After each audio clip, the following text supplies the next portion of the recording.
Morning, people. How are we all this morning?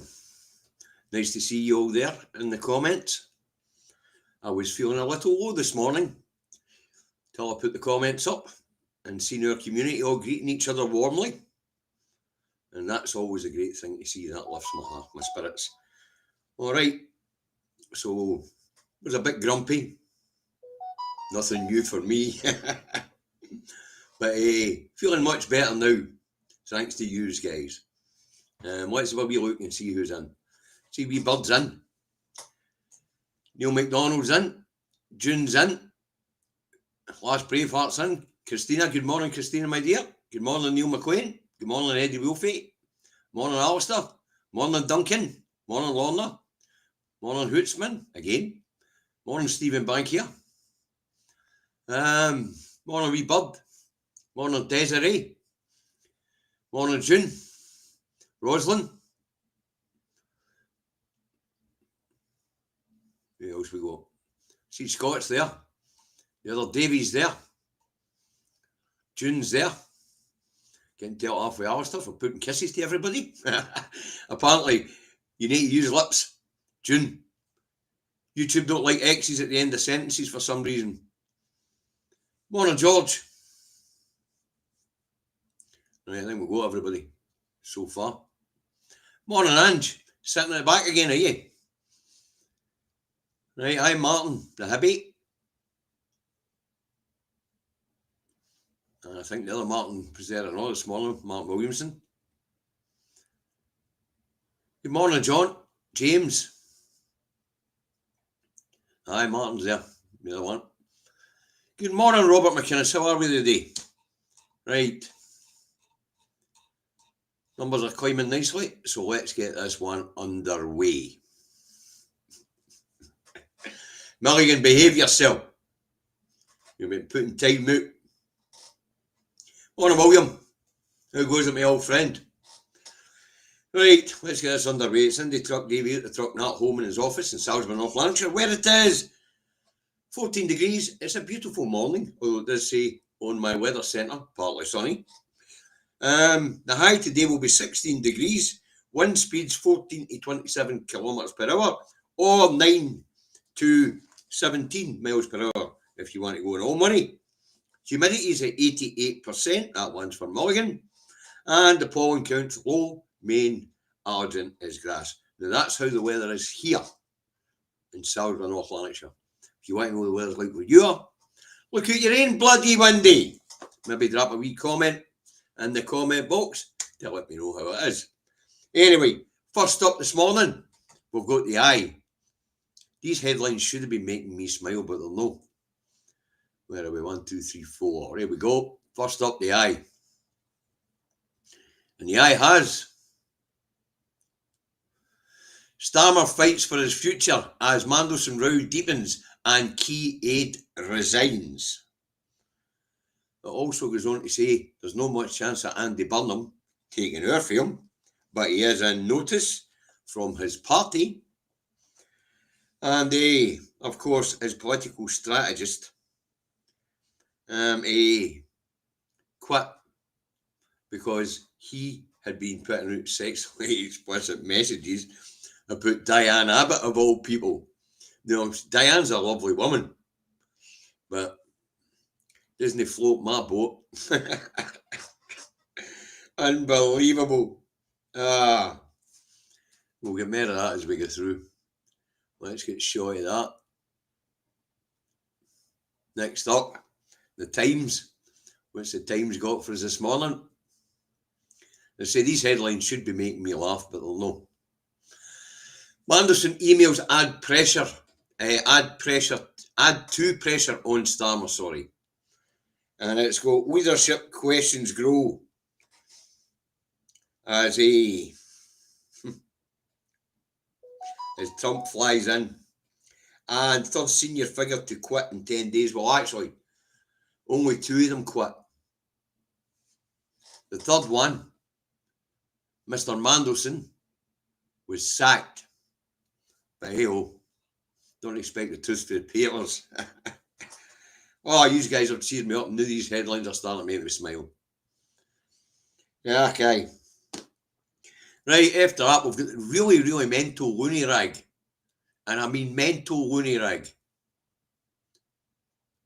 The Daily Fail. Why can't I find the bloody Times? That's it. Right, so next up we'll pop a field. This one's a cracker. Folks, get ready to roll about the flare laughing. If you've got a cup of coffee, put it down. Because this one is fucking comedy gold at its best. And I mean at its very bloody best. Here you go, get ready for this one. Brilliant. It says Starmer's socialist utopia goes into meltdown. Socialist utopia. Starmer.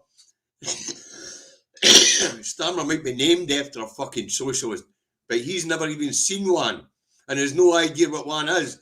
As for his socialist utopia, fuck's sake, if that's a Daily Fail's idea of left wing, then the editor needs a trip to the mental hospital because he's definitely off his fucking meds. Unbelievable. Absolutely unbelievable, that is. Key number 10, aide quits over vile slurs about Diane Abbott. PM admits he did know of Mandelson's Epstein emails, and party unrest mounts as MP says he'll be out by May. Well, you know, that was our initial prediction, that he would be out by May. Because what's happening in May? We have got the local elections in England, we've got the GE in Scotland, and the GE in Wales. And at this point, it's looking like Labour are going to take a trouncing right across the board. So it would appear the knife's a route for Starmer, but they're going to give him until May to try and turn that around. Don't fancy his chances. Unbloody believable. Morning, Harry. But that's a cracker for the fail, eh? Starmer's socialist utopia goes into meltdown. I hope none of you spilt your coffee at that. Fucking socialist utopia.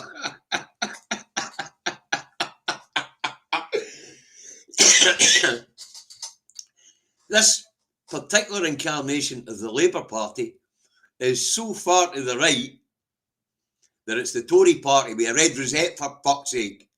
Socialist utopia. Oh dear. Oh my God. Oh. And that's the sort of thing you would expect to find in the Loony Rag the Express. Oh God. Right, next up we'll get a Telegraph. What's the Telegraph got for us this morning? Well, according to the Telegraph, Trump's going to go easy on embattled Starmer. Yeah. There's not much to add to that, really. You know, what we have learnt about Starmer, and let's be serious about this. What we have learnt about him is he's a Tory, he's a state placeman, he is also not very good at picking a team to go around himself. His judgment is bad. Terrible judgment. For taking bungs for Lord Ali to the appointments he's had and made. And as to his performance on the international stage, I've heard some people think it was quite good. Really. The kids starving, granny freezing, disabled punching, genocide enabler. He's looked like a dick on the international stage, actually. The way that he cowers at the feet of Trump, the way that he licks the feet of Netanyahu, and the way that he trembles every time he's into a room with another European leader before he pulls himself together and puts on that fucking John Major look, the grey man. Insignificant at home, insignificant at work, insignificant in the stage. That's what Starmer is. And pretty poor choice of character as well. Oh dear. Right, let's get that done. See what the Metro's got for us. Pound to a penny, it's on the same thing.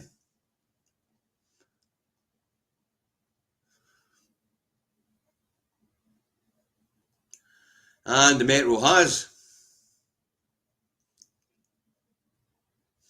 Starmer hit by strategy chief's Abbott sex jibe. And really, you couldn't make it up. You could not make it up.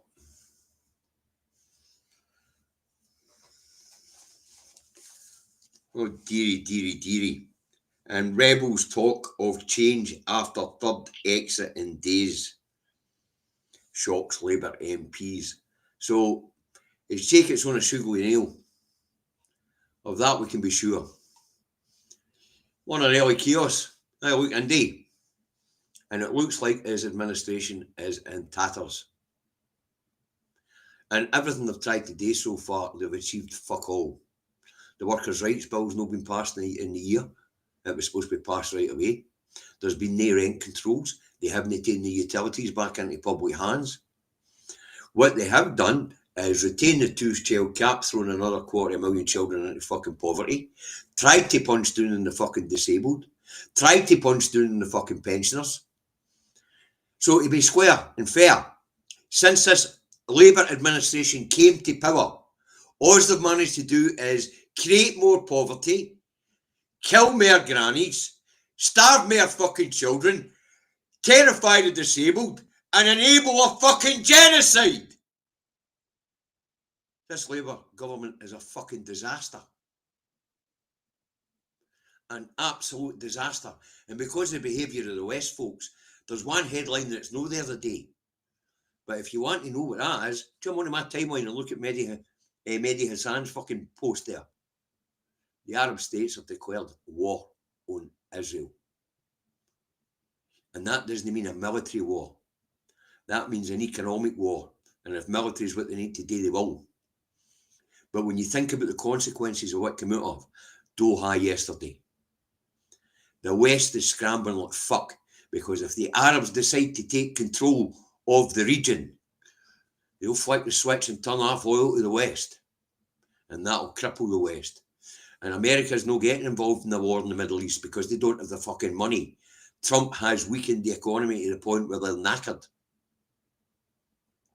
But I don't see anything in the rags of day telling us what happened in the Middle East. Because guess what? When they shut down their trade routes and turn off the supply of oil to the West, you watch prices going through the fucking roof. You watch inflation gallop. This is world-changing politics, and there's not a fucking word of it in our press. Not a single word of it. You don't have to take my word for it.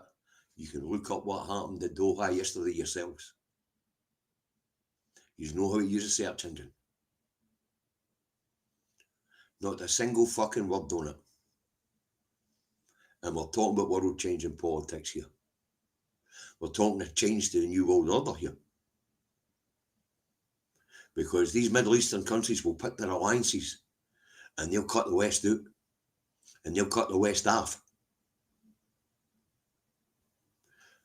And rightly so for what's been done in the Arab nations.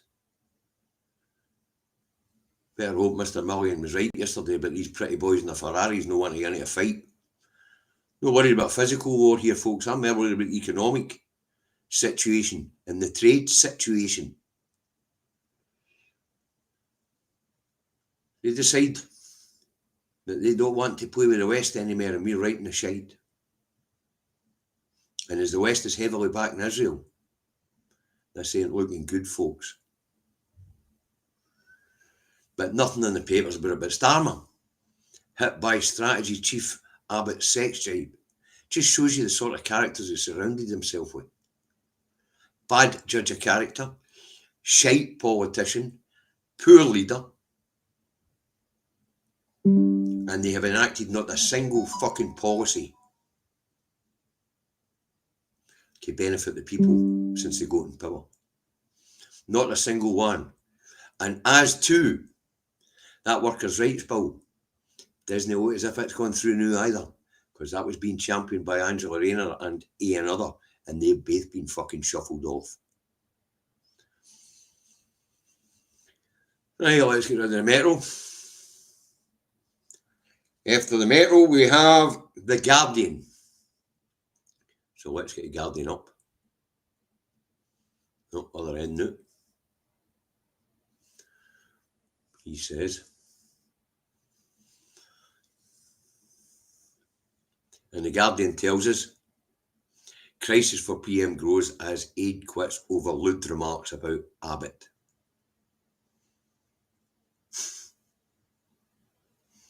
I mean, Diane Abbott's a wee sweet old woman. She was a fierce debater in her day and damn fine politician. And I don't say that about many of them. But it just shows you the sort of things that were being said behind her back while she was suspended for the Labour Party. Yeah, shows you the quality of the character Starmer surrounds himself with. What can you say to that? Right, after the Guardian, we've got the Rancid. I don't put the Rancid up, and it says Blaze thugs running amok, and it says vicious tough wars between gang land Ned's blamed for huge rise in deliberate fires. Scotland's burning. I'll have a wee look at the figures, folks. And gangland related fires, arson, was up by 61 in the year 24-25. In the year 23-24, there was 350 gangland related arsons. In 24-25, it was 411. So 61 more. Crime related fires, over 3,000. But most of them are just wee Neds setting fire to bins and piles of rubbish. But gangland related fires, yep, it's up by 61. But Scotland's not on fire, no by a long way. That can assure you. And if gangsters want to be setting fire to each other's fucking houses, fill your boots. Right, next up we'll get the Herald. What nonsense that got for us this morning? Properties built for let sector to be exempt in rent control plan U-turn. And it tells us that the councils will be responsible for properties built for let. Now, what does that term mean? Well, when you read into it, what it really talking about is that's properties built as social housing. Either council built or housing association built or even private company built, but to be put into social housing. And there, the councils who understand the rental market in their areas will implement a framework which is put in place by the Scottish Parliament, and it'll be up to them to make the framework fit their housing market. But when it comes to social rented housing, that'll be left in the hands of the local authorities to regulate. Which makes sort of sense because, let's face it, the councils are huge owners of housing stock and they already regulate housing associations. So there you go. How to spin a headline out of nothing. But we're used to that with the Herald. We read the Herald. Next up with the Scotsman, I would imagine. Aye, that is. So we'll get it up. The Scotsman has boosted the GP workforce to fix NHS crisis, doctors say. Well, that's an interesting one, I thought. Surely doctors know there's a shortage of fucking doctors worldwide. So even if we could go into Europe and the wider world and recruit them, We can't. Because there's a shortage of them worldwide. But more importantly, the European and doctors, a lot of them left, of course, after Brexit, and that weakened the NHS workforce. And if I'm a brown doctor right now and I'm getting an invite for NHS Scotland, I'm not fucking coming anywhere near this rancid little island, which is full of hate.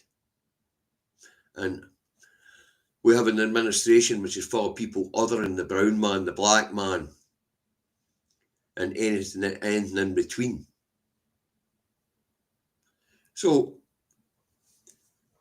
boost the GP workforce. It takes 7 years to train a fucking GP. 7.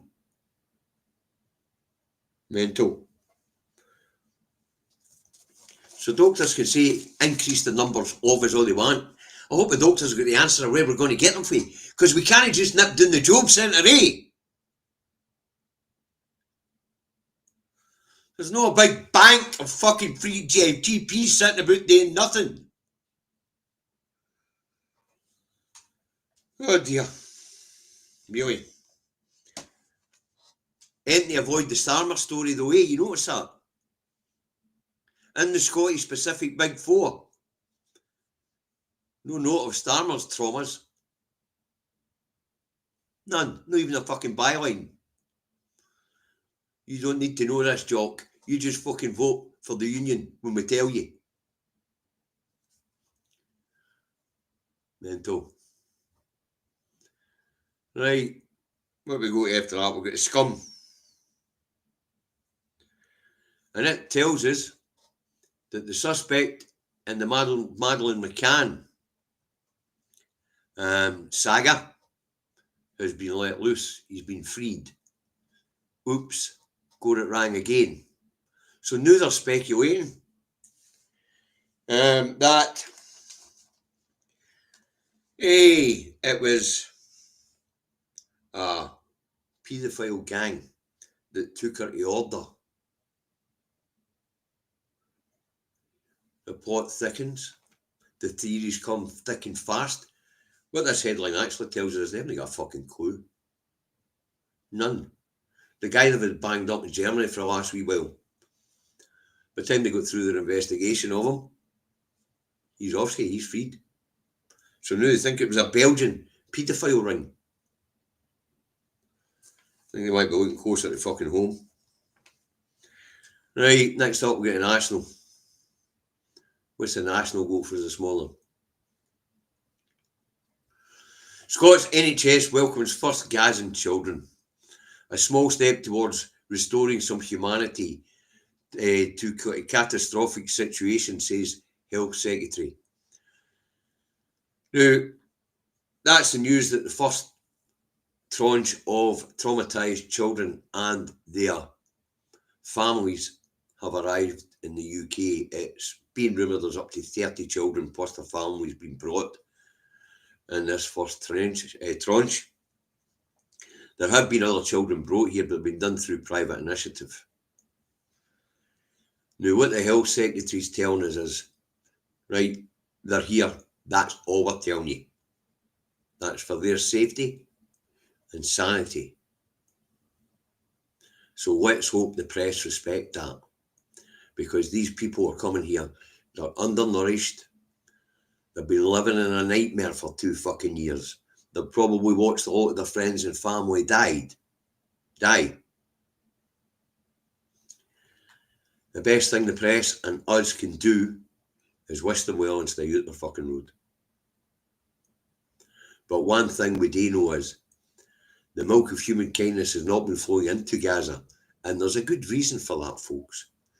And the big fat orange man baby, pedo, who's just flown into the UK, and the genocide enabler, they're two of the biggest reasons why there's been no humanity reach the people of Palestine, because they've been using something called the vetoes in the UN Security Council to prevent, thanks Alexander,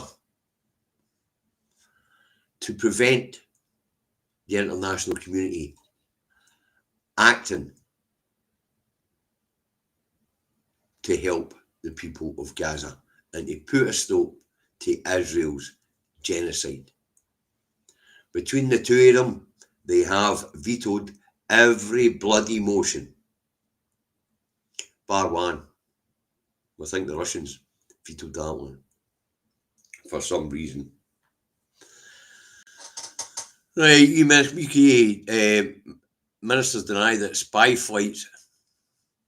No, I'm going to stop.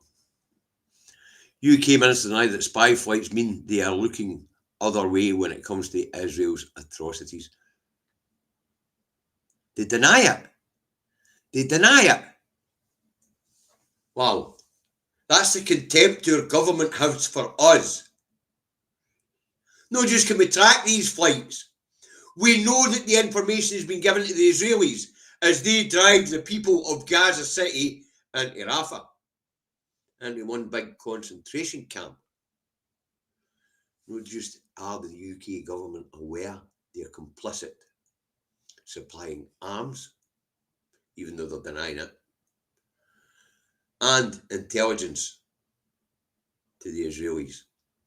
They are full-on complicit.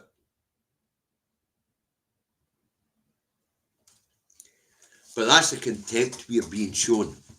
We're supposed to believe that the information being gathered by the RAF flights and the ones that have been outsourced to an American company, they're trying to tell us that that information is not going to the Israelis. Heard it. Might want to treat the English people as fucking thick, but I don't think it's washing very... In fact, I don't think English people are buying it either, to be fair. Ministers say my arse. Right, next up we've got the Loony Rag, the Express. We'll see what Loony Rag the Express has got for us this morning, because for some reason I've not wrote it down on it. And what's that got for us this morning? Aldi boss warns Chancellor to protect retailers from rising costs in the budget. Oh, millions will face another surge in food bills. You know, you couldn't make it up for this fucking rag. This rag trumpeted for Brexit.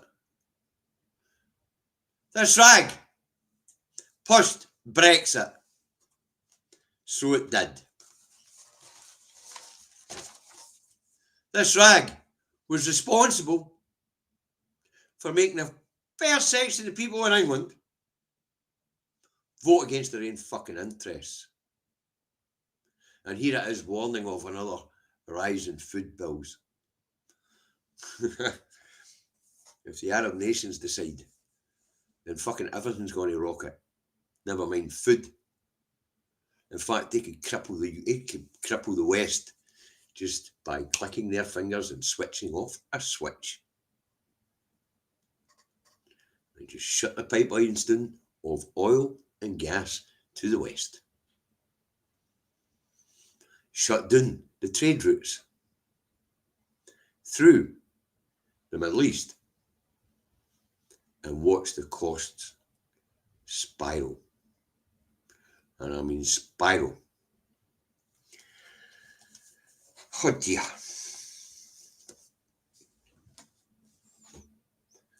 See, there's a change in geopolitics coming, folks. A big one. But David and I have been talking about the BRICS for a while. Right. Let's get rid of the Express. And as you can see, I've shut the book, folks. So that means only one thing. And that is there's only one thing left. And that is the Star. And the Star is on a royal story today. And the Star has, I like the life I live. Me glum. I'm Prince Happy, honest. Yeah, it goes on to say he hasn't aired his dirty linen while here. And to be honest, if that's a happy picture, I'd hate to see the fucker sad. But, you know, when they say they hadn't aired his dirty linen, the only thing I could think is, poor Meghan. Poor Meghan's going to have to get that stinking washing when he gets back. I said, you're in the doghouse, laddie. You should at least have aired your dirty linen before starting in a case. Thanks very much. The OIC organisation, Islamic cooperation that met in Qatar, make up over 25% of the world's population. Well, that is interesting, Graham. Thank you. I knew it was a fair chunk, but didn't know it was as much as 25%. But as I say, it had the Americans and the Brits running. Watch the markets tremble, folks. Watch the markets tremble. But aye, they're a happy-looking Prince Harry, who's taking a lot of dirty linen back to Meghan to wash. Yeah, wee Bowfer, you should have aired it. There you go. Right, that's it for the day. Back tomorrow morning with the other one in tow. Day after tomorrow, so we've quite a lot to go on with. So, that's it for the day. Thanks very much for everybody that's made a contribution. Thanks very much for watching in huge numbers again today. Up over 168 at one point. 155 at the moment. And I bet Donald's looking forward to facing the media here and all. They tell me that at Windsor, in the town of Windsor, next to Windsor, Windsor Castle, they've got a big sign out about him, welcoming Epstein's friend. But I was watching Matt Green comedy yesterday afternoon, and at the end of his wee skit, he was saying, I wonder what a journalist is going to ask Starmer about Trump when he's just sacked Mandelson or Epstein. So we'll see. I bet you none of them do. Right, better piss off. I've got things to do. So you look after yourselves, okay? And we'll see you all tomorrow morning, 10:30. Don't be late or your own. That one, the naughty step. Okay, look after